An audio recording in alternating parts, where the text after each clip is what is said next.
वलौ शाअ अल्लाहु लजअलहुम उम्मतन वाहिदा, अगर सच्चा मालिक चाहता तो दुनिया के सारे इंसानों को एक धर्म पे लाकर जमा कर देता, एक ग्रुप, एक उम्मत बना देता, एक धर्म के मानने वाले बना देता।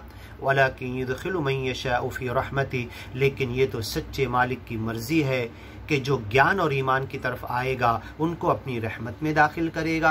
वज़्ज़ालिमून, और जो ज्ञान की तरफ नहीं आए, अज्ञानी है, जानबूझकर समझकर भी नहीं आए, खुद अपने दिल की मर्जी को गलत चीज़ों पे लगाए, गलत चीज़ों की तरफ वक्त, ध्यान, जहन और सलाहियत अपने हर चीज़ को लगा दिया, वो जालिम है।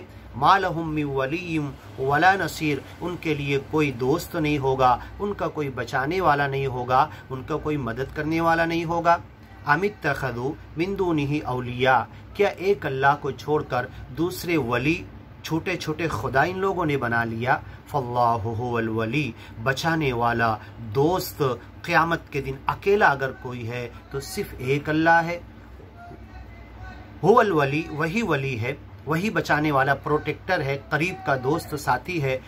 वह हुवा युह्यिल मौता, वही मुर्दा को जिंदा करने वाला है। वह हुवा अला कुल्लि शैइन कदीर, और वो ज़ात ऐसी है सच्चे मालिक की जो हर काम के करने की ताकत और कुदरत रखती है।